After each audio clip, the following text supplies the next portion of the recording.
नमस्कार दोस्तों, हिंदी कहानी 2.0 चैनल में आपका स्वागत है।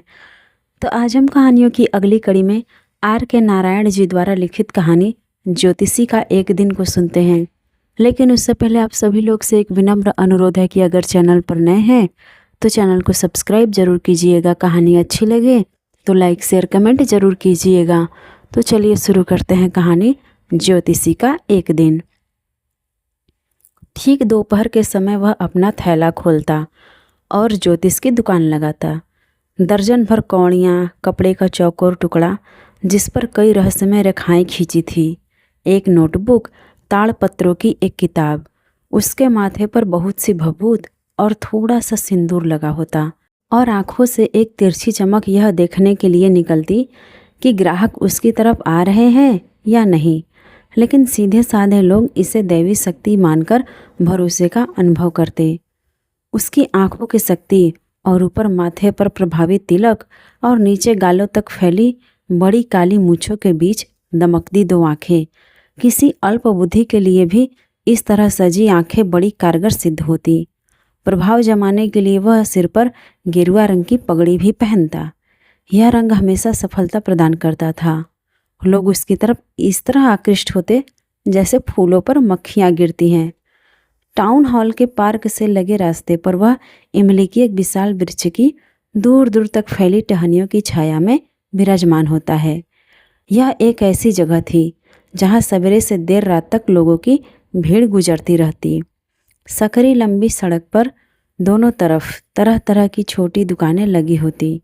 घरेलू दवाएं बेचने वाले, चुराए हुए लकड़ी लोहे के सामान की दुकानें, जादूगर और सस्ते कपड़े की एक दुकान, जिसके लोग जोर जोर से चिल्ला चिल्ला कर हर वक्त लोगों को बुलाते रहते।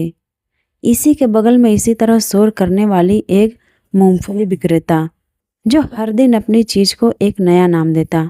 किसी दिन बम्बई की आइसक्रीम, किसी दिन दिल्ली के बादाम, किसी राजा की सौगात, और लोग हर वक्त उससे खरीदारी कर ही रहे होते हैं। भीड़ के बहुत सारे लोग ज्योतिषी को भी घेरे रहते। वह बगल में लगी मूंगफलियों के बड़े से ढेर के ऊपर धुआं देती जलने वाली आग से निकलते हल्की रोशनी से ही अपना काम चलाता। यहाँ म्यूनिसपैलिटी ने कोई रोशनी नहीं मुहैया कराई थी। दुकानों पर लगी छोटी छोटी रोशनियों से ही सबको काम चलाना पड़ता था। एक दो के पास गैस के हंडे भी थे, जिनमें से हर वक्त सूं की आवाज़ निकलती रहती। कुछ दुकानों पर खंभों से रोशनी की नंगी लपट निकलती रहती। कुछ साइकिलों के छोटे छोटे लैंपों से काम चलाते और ज्योतिषी की तरह कुछ अपनी रोशनी के बिना ही दूसरों के भरोसे गुजारा कर लेते।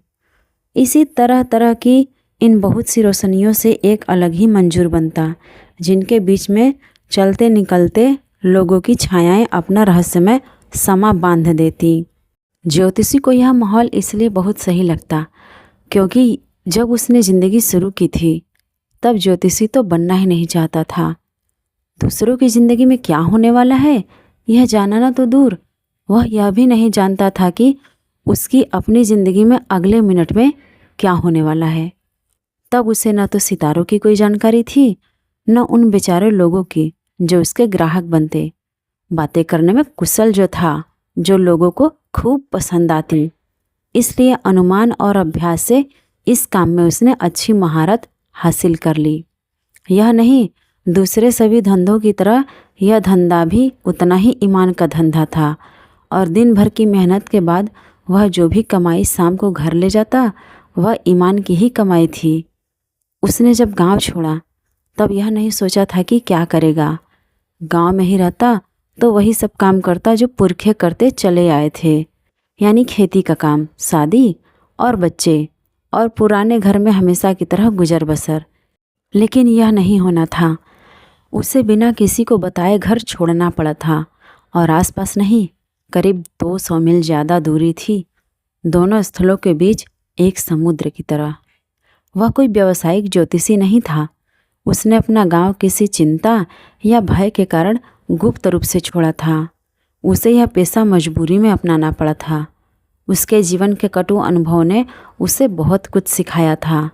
वह मानवीय जीवन की कठिनाइयों को समझ चुका था। वह लोगों के मन की बातों को पढ़ना सीख चुका था।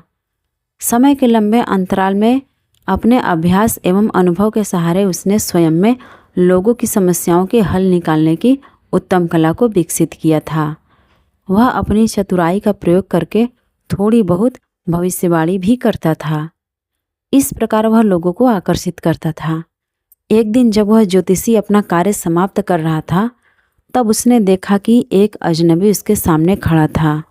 उस व्यक्ति को ज्योतिषी ने अपना भावी ग्राहक समझा और इसलिए उसे निमंत्रित किया।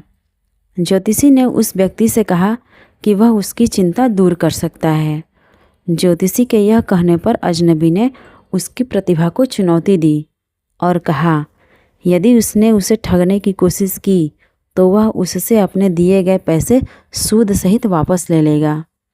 कुछ देर तक सौदेबाजी करने के बाद अंत में वह दोनों एक सौदे पर पहुंच गए।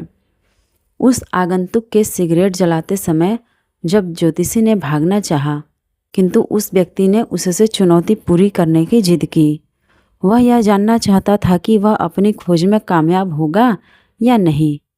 शुल्क के विषय में थोड़ा मोल भाव के बाद उन्होंने 1 रुपये पर समझौता किया। ज्योतिषी ने अपनी घबराहट को छिपाया एवं चालाकी से अजनबी से कहा कि उसे जान से मारने की कोशिश की गई थी एवं उसे छुरा मारा गया था। इससे ज्योतिषी के प्रति उसकी उत्सुकता बढ़ी, किंतु उसने उस पर किसी प्रकार का संदेह नहीं किया क्योंकि वह उसे पहचान नहीं पाया। उसने ज्योतिषी से और भी प्रश्न किए और उसके उस प्रश्न के उत्तर में ज्योतिषी ने कहा कि उसे कुएं में डाल दिया गया था। ज्योतिषी ने उसको यह भी बताया कि उसे उसका शत्रु अब तक नहीं मिला है क्योंकि वह एक ट्रक द्वारा कुचला जा चुका है और उसकी मृत्यु हो गई है। जब ज्योतिषी ने उस व्यक्ति को उसके नाम से पुकारा तो वह आश्चर्यचकित हो गया। ज्योतिषी ने उसे कहा कि यह सब दैवीय अंतर्दृष्टि का फल है। इस तरह ज्योतिषी ने संतुष्टिजनक उत्तर दिए एवं अच्छा पैसा कमाया। वह चालाकी द्वारा अपने किए गए अपराध के पाप के प्रायश्चित से बच गया। तो आज की ये R.K. नारायण जी द्वारा लिखित कहानी ज्योतिषी का एक दिन आपको कैसा लगा कमेंट करके ज़रूर बताइएगा। और अगर चैनल पर नए हैं तो चैनल को सब्सक्राइब ज़रूर कीजिएगा और अपने दोस्तों को भी शेयर कीजिएगा।